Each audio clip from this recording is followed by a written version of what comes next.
And now, it's time for another Dice Tower review. Hey everybody, I'm Tom Vassell. I'm Z Garcia. Hello. I'm Roy Kennedy. And I'm Mike Licio. Hey there. Today we're taking a look at a very anticipated game, Mariposas. This is anticipated for a couple reasons. One, AEG big box games are now pretty popular. Each one, they do a lot fewer games these days, and they make these kind of an event when they come out. But more importantly, it's designed by Elizabeth Hargrave, who designed a game you may have heard of called Wingspan. That's about birds. This is about butterflies. I am going to just say right off the bat, this is nothing like Wingspan, and I'm not going to be in this video personally. I'm not comparing it to Wingspan because that just doesn't make any sense. They're both about wildlife. Other than that, they're dramatically different games. Yeah. Fair, yeah. All right, with that being said, let's get into how the game works, take a look at the components, and we'll be back.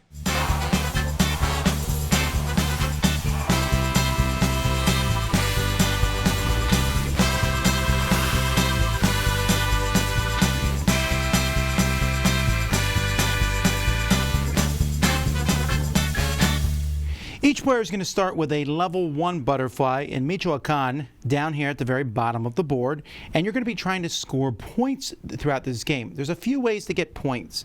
You can get points by getting life cycle cards. There are several life cycle cards up here. Each of those is worth 1 point. There's going to be a scoring card randomly put out in spring, summer, fall. The summer and fall ones aren't revealed right away, and each of these can score you points throughout the game. And then at the end of the game, the number of level 4 butterflies that you get back to Michoacan are going to score you points based on how many you have gotten back there. In each season, you're going to be playing a certain number of cards, so 4 cards in spring, 5 in summer, and 6 in fall. Each player will have 2 cards to pick between. You're going to play one of those cards on your turn, and it's going to tell you how many times you can move the butterfly and how far. So for this example, it lets me move a butterfly 3 times, 1 space each, while this one lets me move 5 spaces, but only 1 time. Other cards that are in here is one that lets you move 4 spaces, but then you get to take a resource from an adjacent spot, a 1 and a 3, and a 2 and a 2, while there's one that lets you copy a card someone else played, or one that you have played. When moving a butterfly, each time you move it, so let's say I have the 1, 1, and 1 space, I can go 1, 1, and 1, like that. If I have 2 butterflies on the board, I could move this one 1, I could move this one 1, and then move another one 1 space. It's up to you. Each time you move a butterfly, the space that you end on, you're going to take a flower token that matches that space. And there are a few spaces on the board that will give you 2 flower tokens. If you land your space on one of these cities here on the board, if you're the first person, you're going to turn that over. That is going to give you the corresponding card that matches that spot. And if you're the first person, you also get to roll a die and take the flower that you rolled, with one of the sides allowing you to take the flower of your choice. If a player ends one of their movements next to one of these pod spots here, they're going to be able to have another butterfly to reproduce. To do that, you're just going to pay flower tokens. To go from a level 1 to a 2 requires 2 of the same flower, or any 3 flowers. A level 2 can go to level 3, a level 3 to 4, and a 4 can be flipped over to the other side and turn from 1 level 4 butterfly to 2. And that's the same thing. It's different than the level 5 because essentially it just counts as 2 butterflies, but you can move them around as 1 butterfly. And if you get them to Michoacan at the end of the game, they're going to count as 2 for purposes of scoring. Some of the tokens on the board are going to give you these bonus cards. This one lets you add 2 movement to one of your cards. This lets you add a single extra butterfly movement in getting the resource. And this just takes the place of one of your action cards as a level 2 and 3. And each of these can be used once over the end of the game. As you're collecting these life cycle cards, I said they're worth a point at the end of the game, but if you get all 4 of the same color, you also get a bonus, and each of these bonuses are placed here. So, for example, here you get 1 point when you get all 4 of these, and then every time you hatch a butterfly after that, you get a point. This gives you an extra turn at the end of the game, and this gives you 1 point, but also 1 of every flower type. And these, like I said, will be randomized, and there's different ones you can get. As players hatch new butterflies and add them to the board, when all the level 2s come off this card, the summer scoring card will be revealed, and all the level 3s, the fall card will be revealed. Although if they're not at the end of the spring, if you haven't hatched your summer, you get to hatch it for free, your level 2, and same thing with fall. You're going to reveal these no matter what. And these will give you various points. There's different cards, like for example, this one here gives you 2 points for every butterfly that you have north of Chicago. You also get 4 points if you have a butterfly in yellow, orange, and green. And then over here, this one gives you 1 point if you have butterflies to the right of Atlanta. And then 3 every time you hatch a butterfly north of Atlanta. And there are quite a few of these cards included in the game, so these are going to be different every game. That's basically it. After fall, and you will do all the scoring, whoever has the most points is the winner of the game. The game actually comes with these containers. These are similar ones. We actually use these at the Dice Tower with our own logo on it.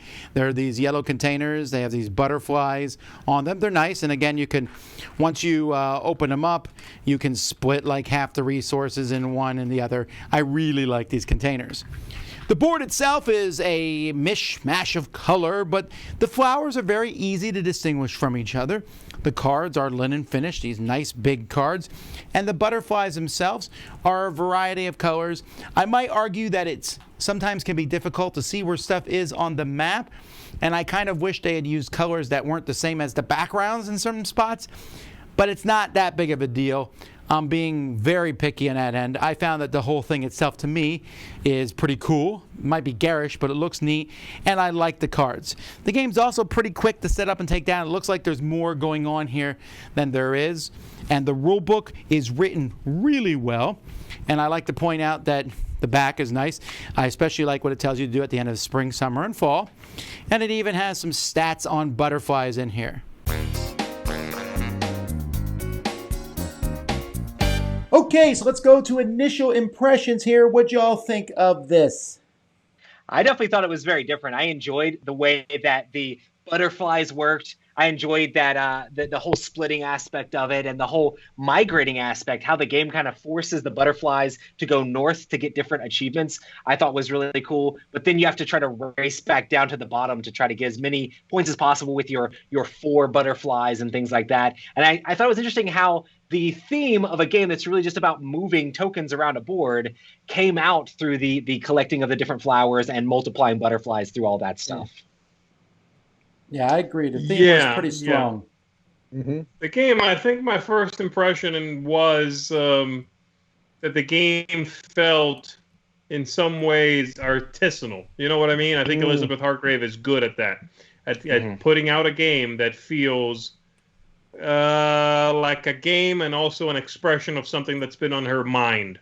Sure. And I think a lot of designers don't necessarily come across that way. And it's always true. It's clearly something that has been on their mind. It's a game they made. But she manages to make it about something. And it's a game that has mechanisms, and you are, doing something in it mechanical. You're trying to make points, all those things. It's also her talking about something that has interested her. She wants to share that with people. She wants you to be aware that monarchs are... the population of monarchs has drastically and dramatically dropped, and this game is about that. That's interesting. And again, artisanal is the word I keep coming back to for this. It's interesting. Sure. My first impression was one. I'm going to throw out a comparison that I think will maybe surprise you, but I was reminded of early Knizia games with this, in the sense that when Tom explained the rules, I was like, huh, really? That's it. There's nothing here you're missing. These are the rules. And then 2 or 3 turns into the game, I was like, okay, you can start to see a decision space open up that is not readily apparent just from hearing the rules or from reading the rules. It's a very simple rule set, deceptively so. But by 2 or 3 turns into the game, I started to see some little nuances that came about. That was my first impression, was that it can't be this simple. And it is this simple, but there's a wider decision space than maybe is first apparent. I really think that this is one of those games that almost everybody will play differently the second time through. Right. I can tell you Yes. right now, Very hey, much. get those butterflies back to Mexico. And you'll be like, yeah, sure, no worries. And at the end of our first game, we were like, huh, okay. That was trickier to get them back than we thought. Second game, we went in, I was like, all right, I know what I'm doing now. And I tried, like, I left a butterfly there at the bottom, and I just bred that butterfly once in a while, so I had a 4 ready to fly back in at the thing. But I also felt like the game offers a lot of strategies. Those scoring cards are a bigger deal than you think. This is not a game of a ton of points. Right. If something gives you 2 points, you're like, no, that's a big deal. Yeah. And I like the agree. replayability. I felt the same way after one play. You're like, oh. Like you immediately, I found this to be true too. Immediately after a first play, you go, this is what I would do differently. Sure. And that's very few games that trigger that immediate response of, I'm good to go again and try something different now that I've absorbed how this works. But I disagree that you discover how to play well. I guess nobody really said that, but I it's not that you discover how to play the one strategy well. You just see that, if I want to get the butterflies back, I can't be doing this other thing also. Though I could just not worry about the butterflies coming back down to Mexico. There's all you can hit these places, make a bunch of points, get a bunch of special abilities and extra turns at the end of the game, and all the set collection stuff that happens on the side, which is very interesting. And at first blush feels detached from the game. I thought this sideboard just seems like an afterthought. Right. But those things really couple well together, and it kind of has those two big strategies, if you would. I also thought at the end of the first game, I thought to myself, I always do this, I can't help it. I think of this game reminds me of X game. As you are playing at the end of the game, my mind just goes there. And I couldn't come up with anything particularly good. It's a bit of a race game, but it doesn't feel like any other race game I've really ever played. It's because it's a meandering race game, right? You're not like racing here, turning around, racing back. That's not really it. You can kind of move around, and at some point you go, well, I better start making my way back and just give up on that scoring and instead just work my way back down. And it doesn't feel like really anything else. It's an interesting mixture of flavors. And I think the game feels, I want to say unique because of that. Now, as a heads up, this game, for good or for bad, this game has very, very little player interaction. The only player interaction is getting to a spot first before somebody else and getting to roll the die. That's basically it. Everything else, you can't stop another butterfly from doing something. You can't steal flowers that they can't get. Everyone can do kind of the same things. You can copy someone's card. So that may bug some people, or some people may really like that. To me, I found it to be a non-issue. That's just the way the game is for me. But I think it also fits well with the theme, right? This is not a confrontational thematic, not a theme that evokes confrontation. Butterflies share the space with each other all the time. You're not blocking each other. You know what I'm saying? If there was a theme that was more confrontational, maybe it would be more of a disconnect from the mechanics. Whereas in this game, it didn't necessarily feel that way. But it's important to point out because there really is not a lot of interaction at all. I definitely thought it was cool, though, like you had mentioned before, the different strategies, how branching they can be. I mean, the fact that there's different ways you can kind of approach the game. Do you want to just go really hard on the achievements? I mean, when we played, the last game we played, I was focused on the achievements the whole game and was like, I need to get my butterflies out and try to grab those achievements. And Tom was very much going after all of the sets. He was like, cards, baby. To the sets. And the fact that he was racing for the sets meant I was almost less worried about the sets because he was getting there first and being able to get the extra like flowers for that. So I was like, well, I'm just going to focus on the achievements, make sure I'm achieving every single one. And the scores ended up relatively close overall. Yeah. We both got several butterflies back. You could also do a thing where you just try to turn all your butterflies into 4 butterflies and get them back across the line. And that could be a massive amount of points for you as well. So there's several different ways you can approach the game, and you kind of have to pivot those strategies as the game goes along. Right. Plus, if he's the one if he's out there racing to discover every location at all these cities, you can also sit back, wait till they're revealed, and know that you need to hit 1, 2, 3, 4 if they happen to be near each other for one color set. You see what I'm saying? So he's doing the discovery, but sometimes he's got the four pink cards, and the last one is in Quebec. You know what I mean? So he's got to make it way up there, and you can just wait and see where they are, and maybe hit one set that's relatively close. It's interesting. There's a little sort of, it's a very subtle game ultimately, but there are interesting things. Now, a couple of tiny issues I had. There was one rule I just couldn't quite find, and I figured out that that's how it was meant to be, but I couldn't figure out that you could evolve, that the evolution of the butterflies is on a different timeline than the seasons. Those things are not related, as far as I can tell. Correct me if I'm wrong. I can go from a 1, I can breed into a 2, which can breed into a 3 and into a 4, and somehow it could still be the first season. Sure. Yeah. Which was not very clear in the rulebook. I just couldn't find it. The other thing was graphically the score, like the symbols for how you score. You got to be between this city and that one and above this one, but in these colors, was a little weird. The iconography is going to take some getting used to. Okay. I thought that wasn't the most elegant thing. You know what I mean? My slight negative thing about the game is I think some people, and I'm a little hampered by the 2-card hand. At the end of the game, you might want to fly those butterflies back as fast as you can. It can be a little frustrating if you don't draw a 5 movement. Yeah. Now, sure. You could argue that you shouldn't be banking on that, or that you can save 1 5 movement in your hand, but as soon as you play it, you want another one. So, definitely I think that's a thing in this game. It's not super heavy strategy because there is luck on those cards you draw. There only is like 6 different cards, but... Right.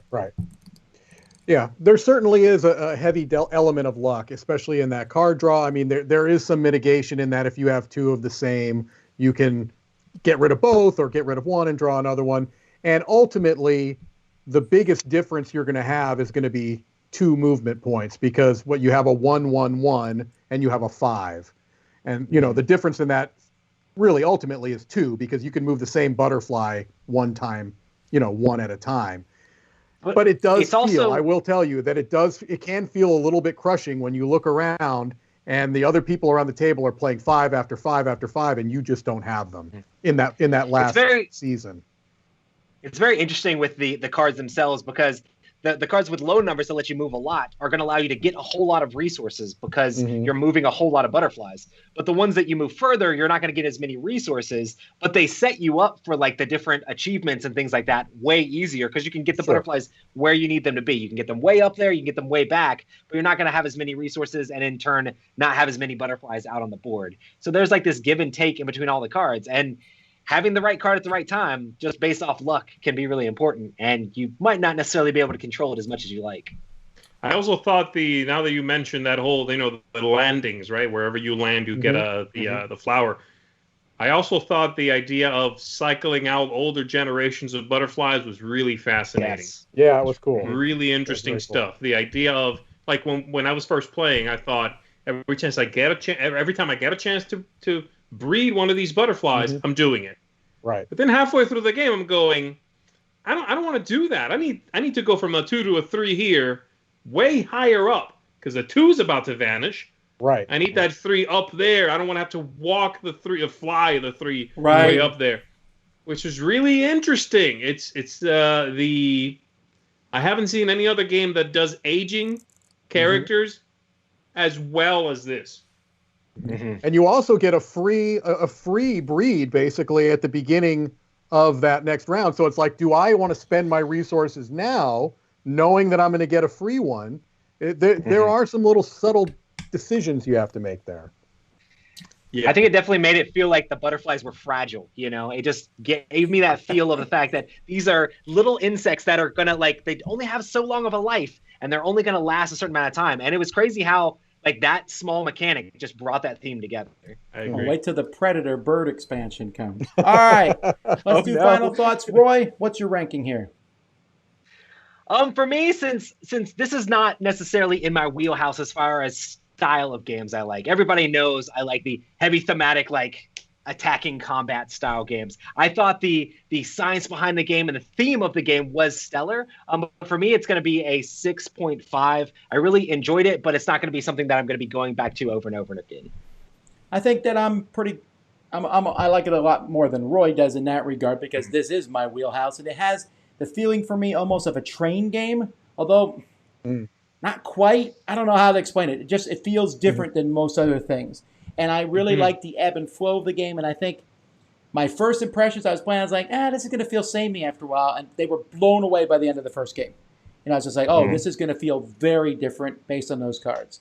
So I like it a lot. I'll give it a 7.5. What about you, Mike? Well, we're very similar here, Tom. I was also thinking of a 7.5 for my rating. I think that this is one of those games that is approachable, which is important because you want to have as many people exposed to these types of games as possible. But it also has some meaningful decisions. It has a just right ratio of rules to decision space. I am a little bit concerned about the luck of the draw of the cards. I also feel like to some extent there's a bit of scripting that is built into the design based on those season cards, because they really are basically telling you at the end of this season you want to be here, at the end of that season you want to be there. And so there's a little bit of scripting about maybe pushing you towards the north so that you have to rush your way back down. And that's okay, but I did find that as a slight negative. So overall, I enjoyed it, a 7.5. I like it the most out of all of us, I guess, and I would say it gets an 8.5 out of 10 from me. I agree that the small dings come from, yes, the scripting's a big part of it. It clearly wants you to be beyond this city, to the right of the city, which is, making you then have to rush back if you want to score for that.